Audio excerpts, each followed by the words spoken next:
Yeah, man. Well, thanks for coming on the show. I'm Grant. We haven't met officially, but have you guys met? When have you guys met? We actually got to meet each other at the last year's Florida RV show at the fairgrounds. Okay. So we had talked before that, but it was nice to meet in person. I think that was like the only time we actually got to see each other. Yeah. So how long have you guys been doing the RV Life, the family travel show? 3 years. 3 years as of December. And like, I'm always curious how people, and if you already know this story, just cut me off or tell me, but I'm always curious how people like make that decision and be like, we're out, because I moved to the Dominican Republic for a year and I had some actions going on. So what was going on in your lives that you guys were like, we're taking the show on the road? Like what made you do that? Depends how far you want to go. Well, it started off with, I think I was going from a road trip with the kids from St. Louis, and I was seeing all these RVs and I was thinking, that'd be so cool just to have an RV and to possibly just do a vacation in Florida.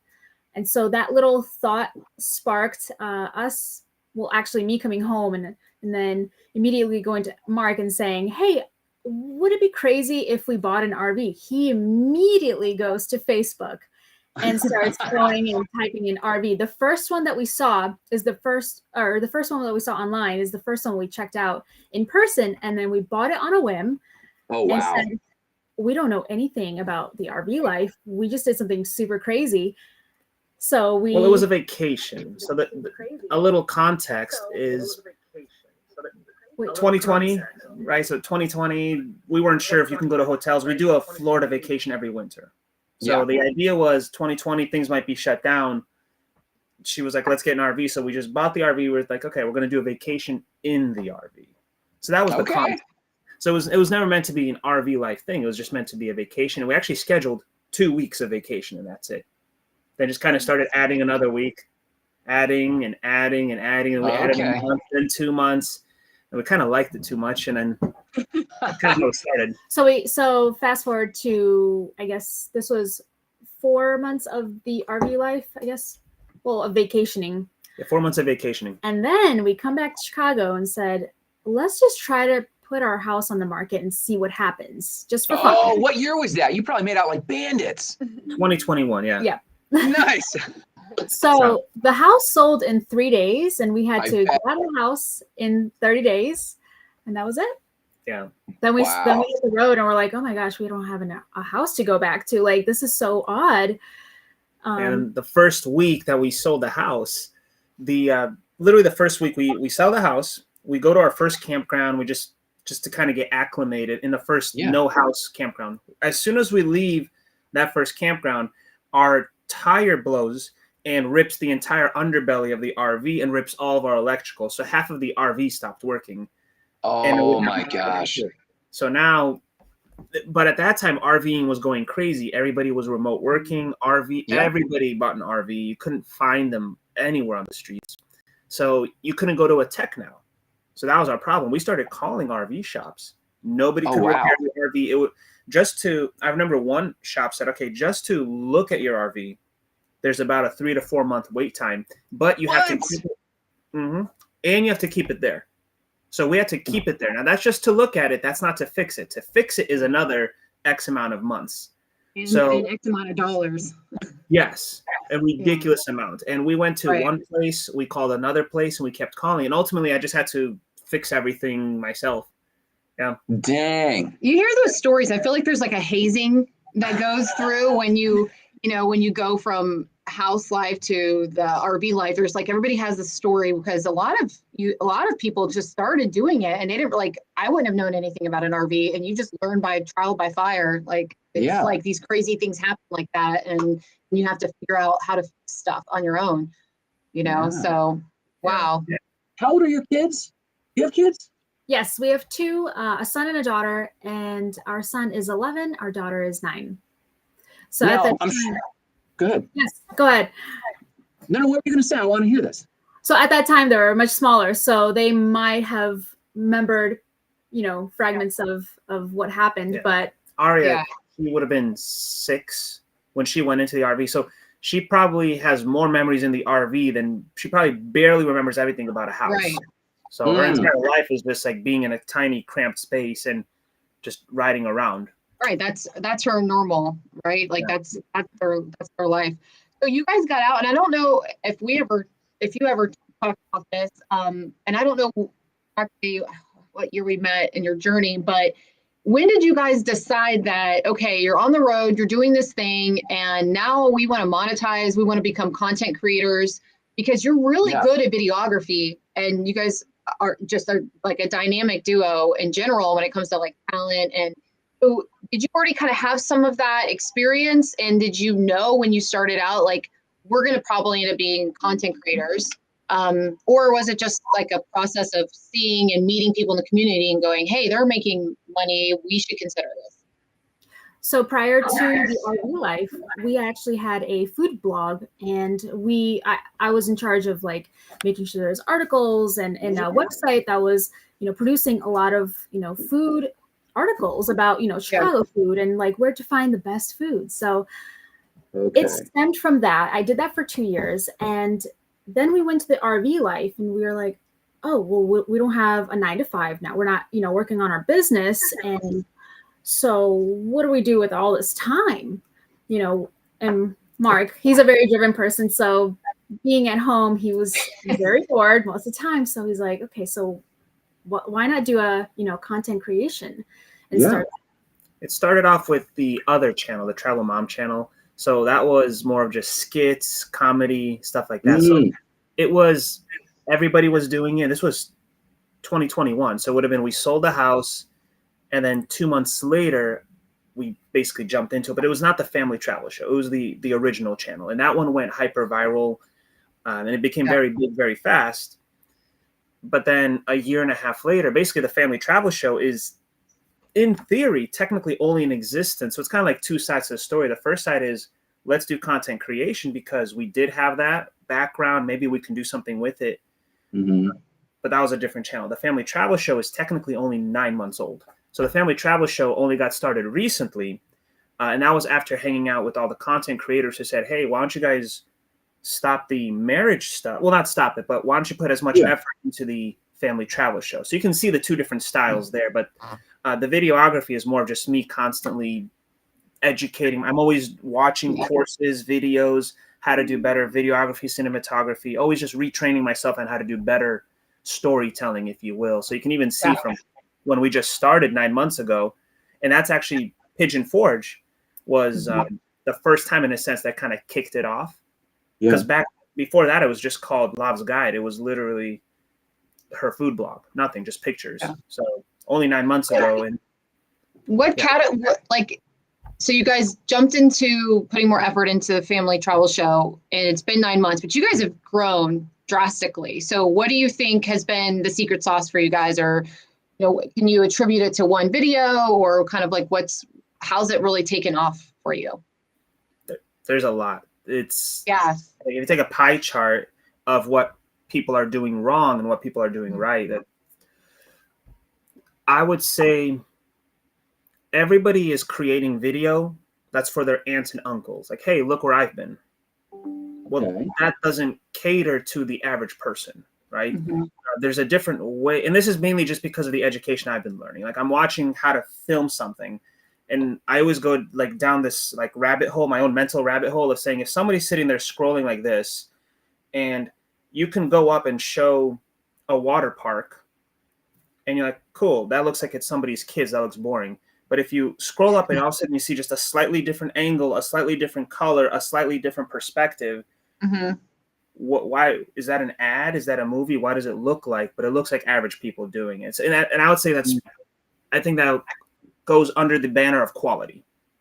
Quality of what we're doing, but the quality has only become better because we keep trying to get better. So it wasn't that way. I can see that for sure. If you go all the way back, you'll see voiceover stuff, random clips of an image here, no story, no nothing.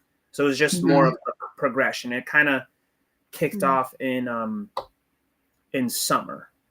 So it was just me becoming more of a better storyteller. That's all it was. I love that with creators is if you go back, you can see the beginning, and that's the case for anybody. Like really, if you really scroll back on anybody, even these, big creators, it's like these they started trying to figure it all out, and you just keep honing your skills and getting better. And I do feel like one, the food, now it kind of makes sense you had a food blog, Val, like, because you guys really do lean into like the hospitality and food industry, but your guys' content looks like commercials now in a good way, like the quality of a commercial. Like I'm watching like that, like you're coming into to film a commercial for them. And I mean, if I'm a brand or a business, I'm looking for that, you know, that quality. So. No question. So the handle Family Travel Show, you didn't repurpose a handle or change your handle. You literally started this channel, this account fresh 9 months ago. So this was, okay, so this stemmed from my personal account maybe 10 years ago. And then I didn't do anything business-wise. And then I changed it to Love's Guide, which was a food blog. And then we repurposed that, but it still had like maybe 3,000 followers at that time. Oh, so you went from 3,000 to 94 or whatever it is, 93, all under the heading Family Travel Show. Yeah. So you effectively started with nothing. Yeah. So, okay. Once it was very different with the videos. Yeah. Because videos on the level of quality. Yeah. I hear you on the level of quality, but like there wasn't a particular runaway video that just took or just went viral. Wasn't there a viral video? I mean, everybody kind of has a viral video story. Yep. There was one was it for you guys? It was a traffic one, I think. The traffic jam in Tallahassee? Yeah.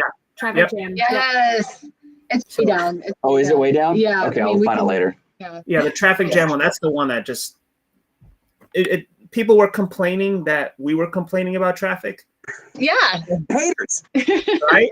The haters. Jen Bethune said this, or was it Jen or Gabby? No, it was Jen. People got pissed off about the bunks that kids were sleeping in. Those were also the videos that went viral and just people being angry about getting triggered, and it just like freaking went crazy. Now, did you try to replicate, like once you found out that, well, people get mad at us for makes us viral, so you go out of your way after a little while to try to go, how do we trigger people? Yeah. I mean, now it's more of like, so it's now like, I'm trying not to trigger people, but I am trying to get an engagement. So some of the content, we have these like pillars, the food and travel. So the food and adventure is more of just like you were saying, the ad quality. Like we're trying to present the Family Travel Show in such a way that it's like, oh, it looks like it's an actual show. But the stuff that really goes viral is not the food stuff. It's the engagement videos. Like most recently, an easy example of, and we learned from the traffic video, and that was the one that kind of set us, oh, people love drama, but can we put it in an engagement context, not in a hater context? So the most recent example was Carnivore Month is coming up, and we know there's people that love carnivore, and you're not gonna like hate on us, but there's a lot to be said about people who just do meat only diets. So that one right there got like 2 million views, and it hasn't even been a month. But really? So we find these little categories of what can we talk about that's not going to hate on us, but it's going to drive serious engagement. I thought about that when I saw that content. It was like a big piece of steak. It was a piece of meat. Yeah, it's right here. But this isn't the one he's talking about. This has 87,000 views, and she's holding it. You're holding a piece. This is it right here. There it is. Same shot. But okay. For a vegetarian or a vegan, you know, but there's a huge community that's like meat, you know, carnivores. So it's like it's not you're in the middle, but they're going to start fighting against each other because of your content. And I think that's genius. I love it. That's too. And I love the Aldi one too, because you're playing on not only carnivores, but here's where to find the best meat. And you're flirting with Aldi, which I love. So yeah, I feel like it was the perfect timing as to, you know, kind of since that one went viral, you know, just kind of, you know, it's Carnivore Month, and this is where you can find the best meat. And so yeah. You know, so as we've been interviewing a variety of creators, you know, we see creators with 20,000 followers. We see creators and talking with 150,000 followers. And whether or not the business side is performing the way they want is like irrelevant. Someone could be having 20,000 followers and be doing fine on the business side, whether it's sponsorships or brand deals or collabs, or they could be having 120, 150,000 followers and they're not getting anything and they're still kind of lost. Are you, without getting into numbers and stuff, are you guys feeling good on the business side? Like, just like, is it doing well for you and it's keeping the dream going enough? Yeah, I mean, I'm really happy with what we're doing and what we're producing, and I feel like we're meeting that happy medium where we're, creating the work that's needed to be created, but we're also having fun on the creative side, and we have the freedom to do whatever we want, on our channel. So Yeah. That's big. So go ahead, Mark. It's both channels act differently. So, for instance, the Travel Mom channel, that one is great because it doesn't get as many brand deals, but it has super, super high traffic, which gives credibility, which then gives credibility to the Family Travel Show. Because whenever I talk to a brand, I tell them, look, we run 2 channels, a big one with, combined over 1 million following. So for them, it's like, whoa, you guys know what you're doing, which then gives credibility to the family. So the Family Travel Show on a per brand basis generates more money than the much, much, much larger channel. So it actually goes to what you're saying. You don't actually, the larger channel may not produce as much per brand revenue, but the reputation it brings means that our smaller channel is able to demand more. Very cool. Very cool. Now, where do you guys get the most amount of joy? I mean, in creator life, like we talk to some creators and like, I'm just getting by, and it's like just work, and others are like, it's all play. Like, where do you guys derive the most amount of joy? I would say food, definitely, because really? Yeah, it's so we couldn't not incorporate food into our channel just because we're foodies, big time foodies. And so food just really drives us to create more things. And that's why we work with restaurants, because we have a passion for that. But we also love to just, present things, whether it's a product or, a thing that we need to or an RV, right? And so we love presenting that, especially me. I love doing that. Aside from the bloopers, 30 of them. Oh, do you publish the bloopers? Oh yeah, we do. Oh, yeah, I Yes. haven't seen them. Oh yeah, those are some of the best. bloopers are great. Yeah. And do the people love them? They respond well, good engagement? Yes. And then people say, hey, this is like real, this is real life. It brings humanity to that ad-like look that we're trying to, or the reality TV show look. Because you look through, you're like, this is cool, it's high quality, it looks amazing, it looks like a show. All people don't understand that we're just Mark and Val, come say hi. Yeah. We make a lot of mistakes. That take looks cool. Even that meat one, right? Mm-hmm. Even the blooper reel, that's like a smidge. It took like 30 minutes to film a 30-second intro, because it's not so much like bloopers, just that's what it takes. Multiple takes. Yeah. We're very big on getting it perfect. Yeah. Like, we're not going to release something that we don't think is absolutely perfect, but we'll show you the struggle it took to get it perfect. Yeah. Right. I like seeing both sides of that. I think most people do, especially like you said, like your content's polished. So, but it takes a lot of work to look that good. Yeah, it does. and it's cool to see that. And it's cool when Val flubs up and she's like, dang it. So it's cute. But yeah. So have you seen a trend in the market lately with brand partnerships? Like, are there certain brands that are reaching out more now? When you go to a city, do you reach out to restaurants? Like, what are you kind of seeing in like the whole influencer economy right now? I'll take it. I love that. So, there's 2 ways to make money: is the people reaching out and the people reach out to. So the people reaching out, it seems like they all have less and less and less money. So primarily it's like they're being very cautious with the economy. Just they're cutting back. Most of the RV companies that we've worked with, they've all cut back. So they would pay to have these RV tours. Now they're saying, we're just not sure what the budget's going to be, what we're going to do. And then typically RV companies in general, they have smaller budgets anyway. So we kind of it's almost like a service to them. What is the value of your account? But we're willing to do the videos for less anyway, just because we're in the RV life. But we have bigger companies that come in and they'll say, hey, we do want to work with you at your current value. So those are the ones that reach out to us. The other side of it is us directly reaching out. So it's almost 50-50, the ones reaching out and the ones we reach out to. So we'll reach out to restaurants. We will do an intro, for instance. We'll say, hey, Orlando, Family Travel Show is here. And the fans, we always say, tag a restaurant that you think we should review. So automatically you get localized and the algorithm starts feeding you into the little veins of Orlando. That's brilliant. And then now you're going to have all these restaurants that take notice. So then we reach out to the ones that make sense and don't make sense. And then we'll offer them a package or not. And then the other side of it will be very niche based. So for instance, the carnivore just went off and it went viral, hyper viral, I would say. We reached out to all the meat delivery and meat box companies, the ones that do meat. So we're trying to see if we can get a sponsor for the meat because we do have the views to support it. So that's us reaching out and then people reaching out. So like the meat subscription boxes, like Butcher's Block Yep. or something like that. Okay, that's great. That's Yeah. awesome. Interesting. So, well, let me ask you this. So we had a good talk with, I think it was Rachel Blankhorn of Sun Outdoors last week. And one thing that it seems to be a little bit of a debate is when a brand or company is hiring creators, it's all across the board how they're measuring success, like what they're asking for. Obviously, there's the deliverable of the videos you give them. They can repurpose it. They can collab it.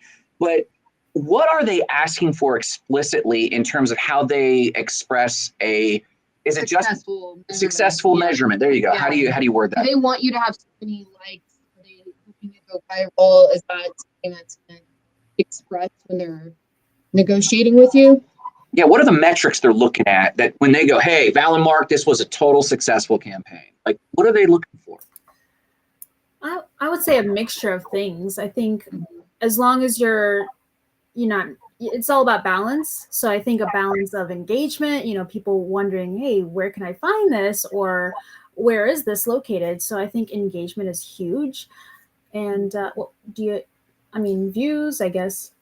it's different because I don't let the brand companies take control of the conversation in most cases because what I care about is sales. So Correct. Yeah. what I typically, my pitch to them is I'm not a sales channel, I'm a billboard. And if you're expecting me to do sales, you're going to be sadly disappointed. Right? That's a great way to say that. That is fantastic. And you have to discover that with them because they mix that up with what the services actually are, and you're not their sales team. Like you can get more clicks and that can be part of it, but you can't promise a sale. You can't decide that. Like that's up to them. Man. Right, so does that turn into a wrestling match, Mark? Does that go over well? Does that turn into like a debate a little bit? Typically with me, no. So I have a business background, right? I still actually have a business. You can almost say I'm semi-retired in a sense because the business runs on its own and we just do this. So my approach is very, very different that I word it in such a way that doesn't give them the opportunity to wrestle with me. It's either you work with the family travel show and you accept that we are a billboard, or I'm not really interested in working with you, right? You have to accept that. Now, the downside of it is that a brand might be disappointed. So we have so far one brand that is disappointed. Now, the reason they're disappointed also is because from the very beginning, we've been telling them like, hey, we'll drive you traffic. We can get you a lot of people to talk about you. You need to be up on your social media game. You need to do remarketing. You need to do remarketing ads, either Google ads. You need to connect those systems in the analytics and watch them. You need to have a team behind it. What's the point of paying us thousands of dollars if you're not going to put an additional $1,000 to make sure you log on to those people, right? So we've had one brand out of all of our years that backed out, and they're saying it's just we're not seeing sales. But I was like, but you don't even post on your Instagram. Don't have a sales system. Like literally, they don't post. So if you have, they're just relying on influencers at this point. So that's the one thing that is the brands need to be to post and to do their own content and not just rely on influencers. Yeah. Smaller channels make sense for sales because they'll have 1,000, cousins, uncles, and 1,000 loyal followers. Cool. That you could possibly, here's a free mattress, and maybe they'll move 2 or 3 mattresses, right? There's a difference. But when you're a billboard and the way the algorithm works, you don't know if people are just going to, how big is it going to go or is it going to get small, right? So it's you're going to get fans. That's all that matters. Is I can drive you fans. What you do with those fans is none of my business. Right. You need to do your job.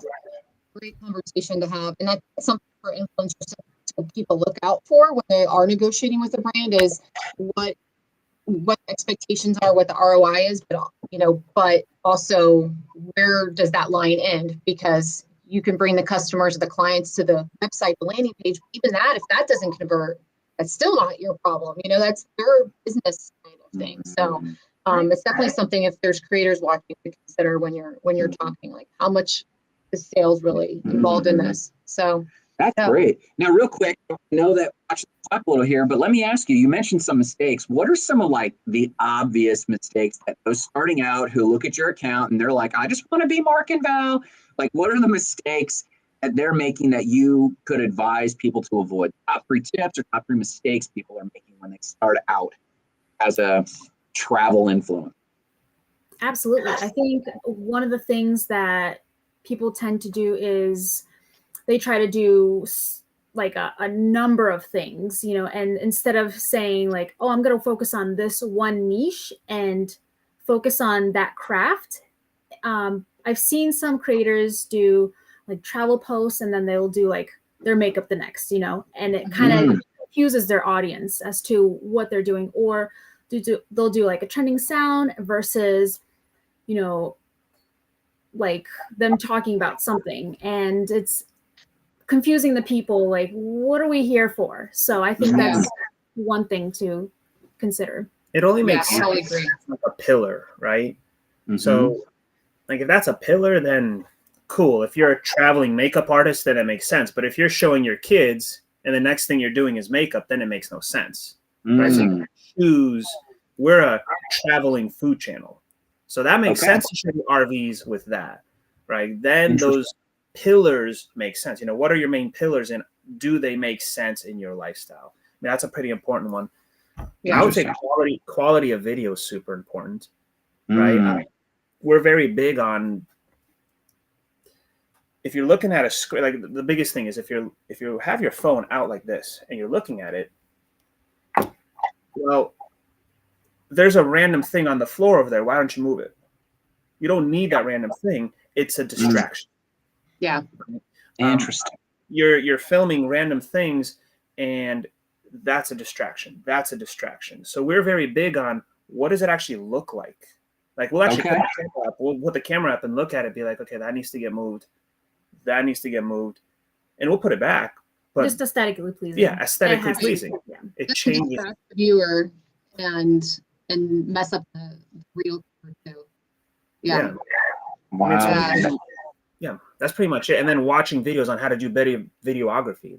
People don't do that. Like to become a better business owner, I had to read a lot of books. I didn't go to college. I didn't go to high school, or I went to high school. I didn't go to college, right? I started reading a lot of business books on how to do sales, how to do franchising, how to be a better entrepreneur.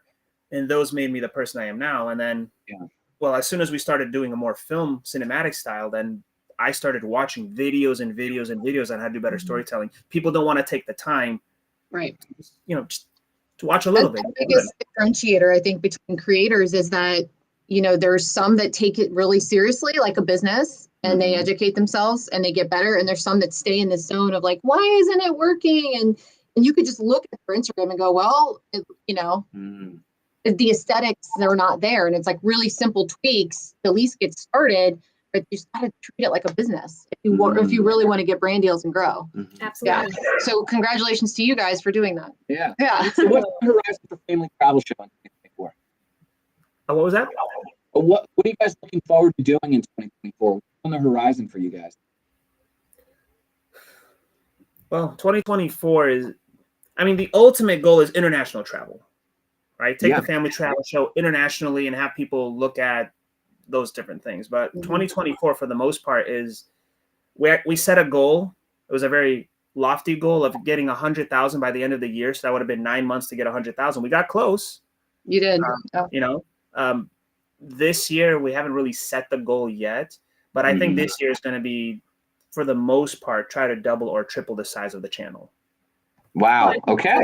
To continue the food and to really, you know, have it, obviously with international, you know, travel, that would definitely help a lot.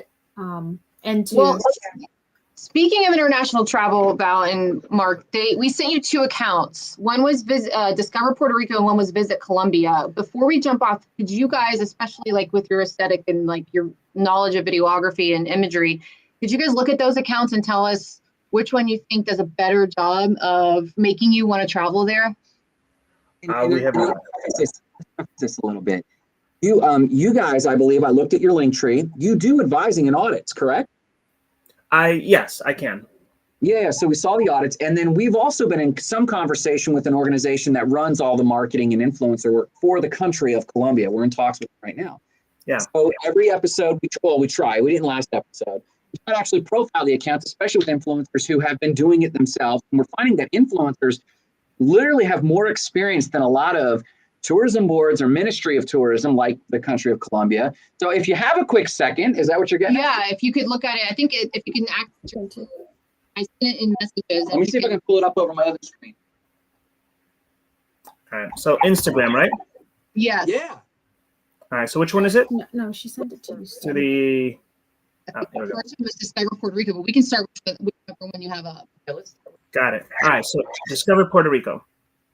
Yes, let's start there. I guess just offhand, what do you notice? What stands out to you, and does it make you want to visit there? I mean, definitely the colors are really cool. Yes. Yeah, they're doing the right thing, which is they're showcasing a lot of the, the color, that's one. And then something that's like different is, you have the architecture too. So that's they know their craft, right? So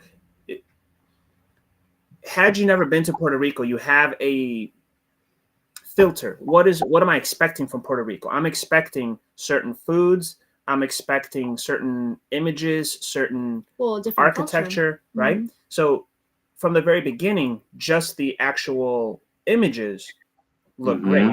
Then if you go to watching the footage,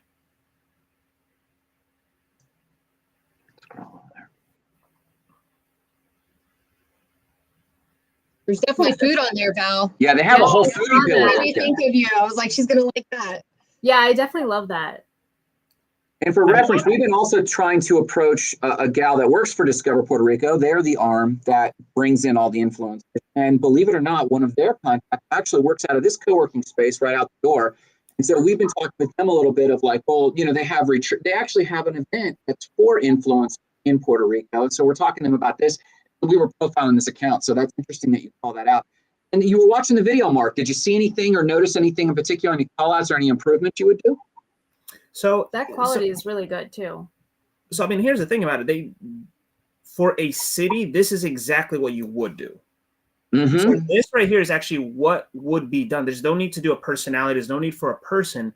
I mean, honestly, this is exactly what you would expect from a pretty much a country to do. I don't see any changes to do it because it basically has so much variation that, you know what, one day I want to go to Puerto Rico, I'm going to just follow it. And then maybe once a week or something, it's going to show me something random like, oh, that's right, that is an amazing beach. Oh, that food looks amazing. Oh, that hotel is awesome.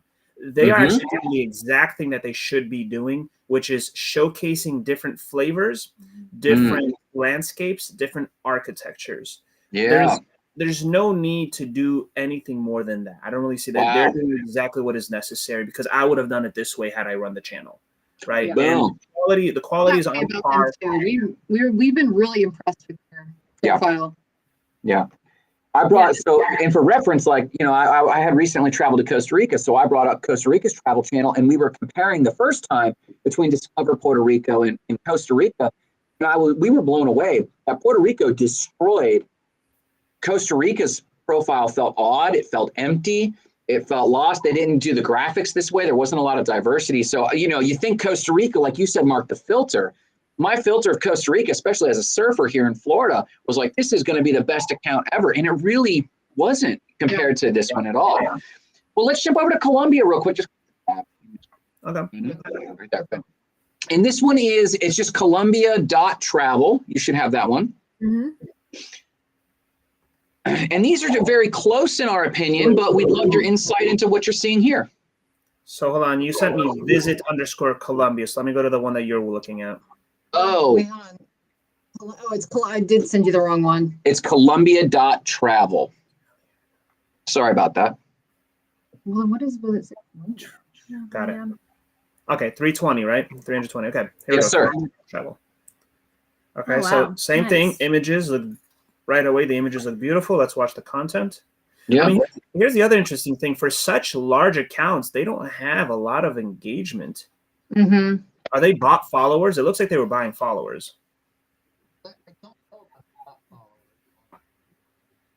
Maybe people save or follow as like one of those like dream board things, like, oh, maybe one day I'll visit, but they don't really plan on engaging because it's not like a personality, but you know, you never know. But this is a very different style. Very different. And this is actually what I was going to bring up, where there's really only two styles to choose from. And you actually literally showed me the second style. I was going to say, if Puerto Rico was to do a different style, it would be this. I call it just like the visual, these beautiful cinematic shots, because there's channels that literally, that's all they do. It's a person just showing a beautiful mountain, a beautiful lake, and this seems to be what they are doing. And those are really the only two choices. Like if I was managing them, I would say you choose one. Do you want to look beautiful, or do you want to catch like these, like the Puerto Rican one? They're both actually ideal, perfect. Like these would be two situations that I would actually show to a client, say, which one do you like? Do you like this one or this one? Because both of them are actually exactly what they should be. I do love how Colombia is showing how beautiful it is. Yeah. Right? Yeah. It almost seems otherworldly. It almost seems more like a place I just want to love watching.